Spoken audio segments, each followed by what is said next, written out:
भाजपकडून आता निवडणूक आयोगाला एक पत्र लिहिण्यात आलंय। मतदानाला एक दिवस शिल्लक असताना निवडणुका स्थगित करणं अयोग्य आहे असं भाजपचं मत आहे। प्रदेशाध्यक्ष रवींद्र चव्हाण यांच्याकडून राज्य निवडणूक आयोगाला हे पत्र लिहिण्यात आलेलं आहे। आयुक्तांना उद्देशून राज्याच्या निवडणूक आयुक्तांना उद्देशून हे पत्र लिहिण्यात आलंय।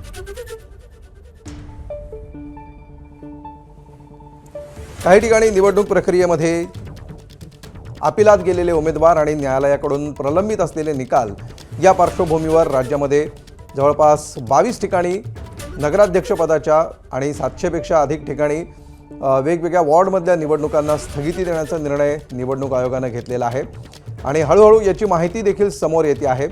अर्थात निवडणूक आयोगाने अधिकृतरित्या पत्रकार परिषद घेऊन याबाबत कुठलीही अजून स्पष्टता केलेली नाही। ती होणार का याची प्रतीक्षा आहेच।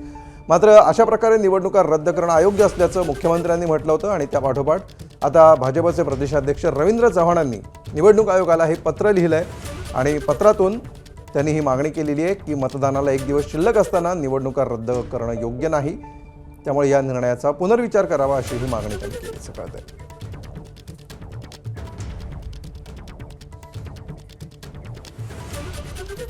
आणि याविषयी अधिक माहिती घेऊया। अभिषेक मुठाळ सध्या आपल्या सोबत आहे, आपला प्रतिनिधी। अभिषेक, काय नेमकं या पत्रामध्ये म्हटलेलं आहे आणि या पत्रातून नेमके कुठले कुठले मुद्दे मांडण्यात आले?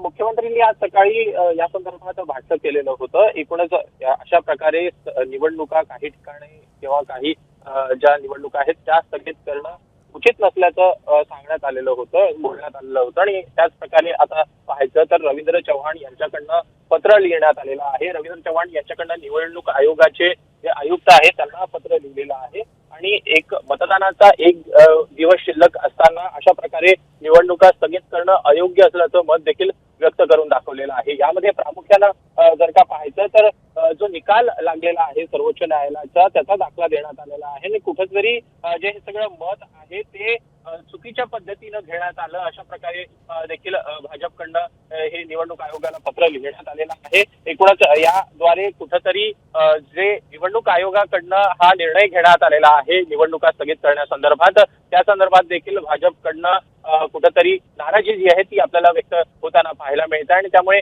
सध्या या पत्राद्वारे जर का पाहायचं तर कुठेतरी निवडणूक आयोगानं आपल्या निर्णयाचा फेरविचार करावा आणि मतदानाचा हक्क बजावण्यासाठी लोकांना देखील थोडा वेळ द्यावा अशा प्रकारची मागणी देखील यामधनं होताना दिसते।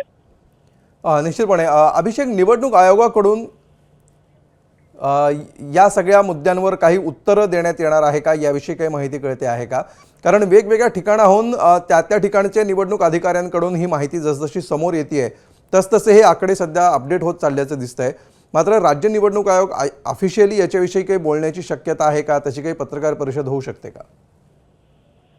अनेक प्रश्न जे आहेत ते एकूणच मतदार असेल, पक्ष असेल, राजकीय पक्ष असेल किंवा मग जे उमेदवार त्यांच्या मनात देखील सध्याला आपल्याला संभ्रम पाहायला मिळतो आहे आणि या कोणत्याच प्रश्नाची उत्तरं अद्यापपर्यंत निवडणूक आयोगाकडनं मिळताना आपल्याला दिसत नाहीयेत आणि त्यामुळे कुठेतरी संभ्रम जो आहे तो देखील आपल्याला पाहायला मिळतो आहे। उद्याला नेमकं मतदान हे कुठं होऊ शकतं, कशा प्रकारे होऊ शकतं या संदर्भात देखील अनिश्चितता आहे। संध्याकाळी या संदर्भात एकूण आयोगाकडनं स्पष्टीकरण येतंय का हे बघणं देखील महत्वाचं असणार आहे। रात्री 10 पर्यंत जर का प्रचाराचा वेळ देण्यात आलेला आहे आणि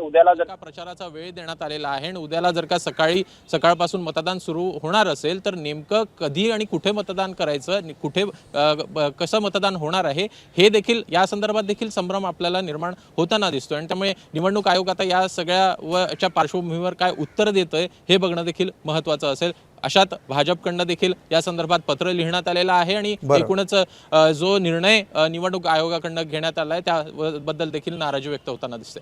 निश्चित, धन्यवाद अभिषेक या सविस्तर माहितीबद्दल। सध्या हा सावळा गोंधळ कसा सावरला जातो आणि नेमकी आता ह्याच्यामध्ये काय स्पष्टता येते यावर आपलं लक्ष असेल। तुर्त धन्यवाद। एबीपी माझा, उघडा डोळे बघा नीट।